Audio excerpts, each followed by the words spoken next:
शुभ संध्या विद्यार्थी मित्रांनो, सैराज क्लासमध्ये तुमचं सर्वांचं स्वागत आहे. आज आपण गणित पाया पक्का याविषयी ऑनलाईन माहिती घेणार आहोत. आणि आपले जे सैराज क्लासेस उद्या हे जे क्लास आहे यामध्ये आपण उद्यापासून दररोज ऑनलाईन गणित पाया पक्का याविषयी प्रत्येक गणिताचा अभ्यास आपण सविस्तर आणि विस्तार वाईज पाहणार. आणि यामध्ये आपल्याला वेगवेगळे गणित कशा स्वरूपाचे असतात आणि अवघड गणित कशा सोप्या पद्धतीने सोडायची हे आपण गणित पाया पक्का जर शिकलो तर त्यामधील सर्व अवघड गणित आपल्याला सहज येऊ शकतात. तर पहा, त्यासाठी तुम्ही सबस्क्राईब करा आणि शेअर करा, म्हणजे जेणेकरून उद्यापासून आपण ऑनलाईन सगळी माहिती सविस्तर वर्षभर पाहणार आहोत. तर चला तर आपण गणित याविषयी थोडीशी माहिती घेऊया.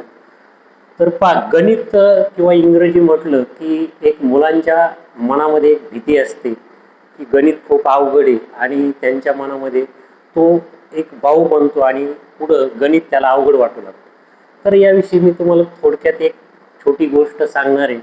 जसं लहानपणी लहान मुलांना सांगितलं जातं की तिथं भूत आहे आणि तिथं जाऊ नको, अशी काहीतरी एक भीती त्या बालवयाच्या मुलांमध्ये मनामध्ये भरली जाते. त्याचा परिणाम असा होतो की मुलगा भित्रा बनतो, तिथं कुठेही किंवा बाहेर एकटा जात नाही. तसं आपल्या या गणित विषयाचं झालेलं आहे की मुलांना सांगितलं जातं गणित अवघड आहे बाबा, तो अभ्यास कर. परंतु तसं पाहिलं तर गणित खूप सोपं आहे. त्याविषयी एक छोटीशी गोष्ट सांगतो. पहा, एक राजा होता, त्याची एक कन्या होती आणि तिचा विवाह करायचा होता. तर त्या राजाने एक पण ठेवला होता. पहा, पूर्वी काहीतरी पण असायचा की बाण उचलणे आणि तो तोडणे किंवा माशाचा डोळा उडवणे आणि मग विवाह प्रसंगी ती कन्या असेल तिचा विवाह जो जिंकेल त्याच्याबरोबर केला जाईल. तसं इथं एका राजाने एक पण ठेवला आणि तो पण असा होता की एक मोठा हौद होता आणि त्या हौदामध्ये त्याने असं जनतेला सांगितलं, लोकांना, की या हौदामध्ये खूप भयानक असे प्राणी मी सोडलेले, मगर आहे, साप आहे, बिच्छू आहेत, काटे आहेत आणि सगळं जे काही अवघड गोष्टी अशा त्या हौदामध्ये त्याने सोडलेले असं सांगितलंय. आणि त्याने सांगितलं या हौदात जो उडी मारेल आणि जो जिवंत परत येईल त्याच्याबरोबर माझ्या कन्याचं विवाह केला जाईल. आता इथं हा हौद म्हणजे आपला गणित विषय. पहा, ही जी गोष्ट आहे ही कशाशी रिलेटेड, हे हौद आहे आणि याच्यात या गणिताबद्दल असं सांगितलं जातं की खूप अवघड आहे आणि मुलांच्या मनावर एक त्याचा परिणाम होतो. मग तसं या राजाने या हौदात सांगितलं खूप भयानक प्राणी आहेत आणि जो याच्यात उडी मारेल आणि जिवंत परत येईल त्याच्या बरोबर या कन्येचा विवाह केला जाईल. तर पहा, इथं हा हौद पाहण्यासाठी खूप लोक जमतात या हौदाभोवती. मोठा हौद असतो, भरपूर पाणी असतं आणि खूप त्याने असं लोकांना सांगितलं असतं की याच्यात खूप भयानक प्राणी आहेत आणि त्यामध्ये कुणीतरी उडी टाकते. तर पहा, इथं खूप लोक जमतात आणि त्या लोकांमध्ये एक तरुण मुलगा असतो, तोही पाहण्यासाठी येतो की नेमकं काय. आता ह्या गर्दीमध्ये काय होतं की अचानक तो पाण्यात पडतो, उडी मारतात. उडी मारल्यानंतर सगळेजण चकित होतात की हा कुणी उडी मारली. मग उडी मारल्यानंतर तो कसा बसा त्याच्यातून बाहेर येतो.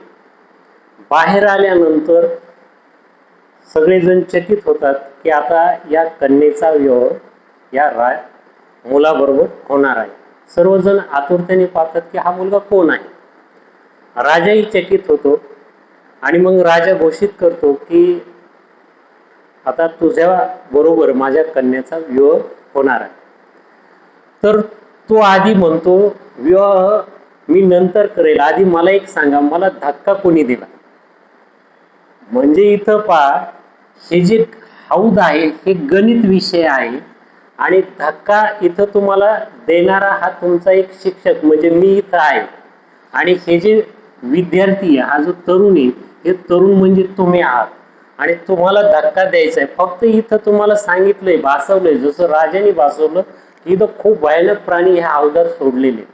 म्हणून बऱ्याच लोकांनी इथं काहींची मानसिकताच झाली नाही की उडी मारावी.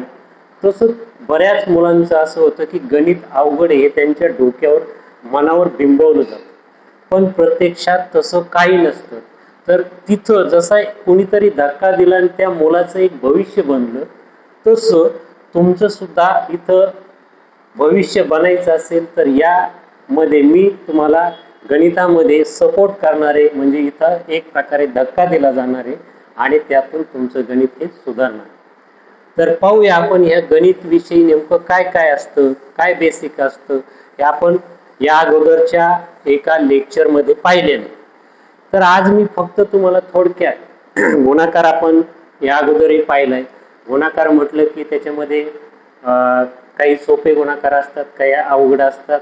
त्यामध्ये काही पॉईंटचे गुणाकार सुद्धा आहेत. उदाहरणार्थ समजा आपण इथे घेऊ 3.45 मल्टिपल 4.5.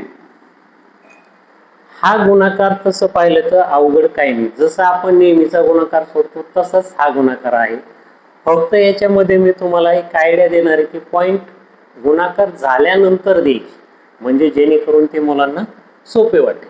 पण आता नेहमीप्रमाणे तुमचा पाढा मराठीत पाठ असेल तर मराठीत म्हणा, इंग्रजीत असेल तर इंग्रजीत म्हणा, त्याबद्दल काही बंधन नाही.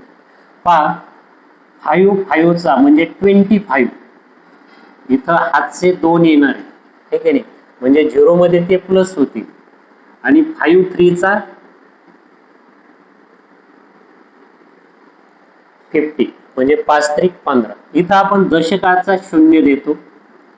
त्यानंतर 4 पंचे 20, 2 हातचे आले म्हणजे ते परत इथंच येतात डायरेक्ट, आणि 4 त्रिक 12. याची ऍडिशन होते म्हणजे बेरीज होते, ठीक आहे. आणि मग आपण इथं याची बेरीज करतो. आता पॉइंट देताना कशा पद्धतीने द्यायचा, इथं पाय हे पॉइंटच्या उजवीकडचे घरं मोजायचे, म्हणजे पा अंकाचे 1 2 3. मग आलेलं उत्तर जे आहे 1 2 3 हे अंक सोडून इथं अशा पद्धतीने बिंदू म्हणजे पॉइंट द्यायचे. तर ही पद्धत आहे. त्यानंतर प्रत्येक अंकाच्या लाईन मध्ये सुद्धा तो बिंदू देता येतो, परंतु ही पद्धत मुलांना पटकन कळते. बिंदू कुठं द्यायचा हा मुलांना याच्यामध्ये सहज समजतो. त्यानंतर याच्यापेक्षा थोडा मोठा गुणाकार जर घेतला तर पहा ह्या पद्धतीने, याच्यामध्ये सरळ सरळ आहे. 1 चा पाढा म्हणजे जो एकाने प्रत्येक कोणत्याही अंकाला गुणलं तर तोच अंक खाली येतो. म्हणजे पहा 1, एकाने 2 ला गुणलं 2, एकाने 3 ला गुणलं 3. इथं आपण दुसऱ्या अंकाने गुणायचं आहे म्हणून दशकाचं 1 0 देतो. त्यानंतर बे 2 4 आणि बे 6. परत तिसऱ्या अंकाने गुणायचं असेल तर आपण दशकाचे 2 0 देतो. आणि पुन्हा एकाने गुणलं तर इथं परत पहा 1 2 3 आणि याची आपण ऍडिशन करतो. तर पुन्हा याची ऍडिशन पहा कशा पद्धतीने होईल. 4 इथं 8, इथं 8 आणि इथं 3. आता पुन्हा पहा इथं बिंदू म्हणजे पॉइंट्स कसं द्यायचं, हे घर मोजायचे उजव्या बाजूचे. ह्या बिंदूच्या उजव्या बाजूचे 1 2 3 4. मग इथं सुद्धा पहा हे 4 डिजिट मोजायचे. डिजिट म्हणजे अंक, म्हणजे पहा 1 2 3 4 आणि इथं हा डॉट किंवा पॉइंट आपण ज्याला म्हणतो तो मांडायचा. तर अशा पद्धतीने हे जे पॉइंटचे गुणाकार आहेत हे खूप सोपे. तर अशी विविध बेसिक आहेत, ते आपल्याला अगदी स्टार्टिंग पासून त्याचं सविस्तर प्रत्येक पॉइंट असेल त्याचा आपल्याला सविस्तर माहिती घ्यायची आणि ही सविस्तर माहिती घेऊन आपण पुढे जाणार आहोत. तर त्यासाठी आपण दररोज ऑनलाईन भेटणार आहोत. त्यासाठी तुम्ही जे काही डेमो आहे त्या डेमोला सबस्क्राईब करा, शेअर करा, जेणेकरून जास्तीत जास्त तुमचे जे काही जवळचे नातेवाईक असतील, मित्रपरिवार असतील, त्यांच्या विद्यार्थ्यांचा फायदा होईल. तर so today we are stop here. Remaining part we will take tomorrow. Bye bye.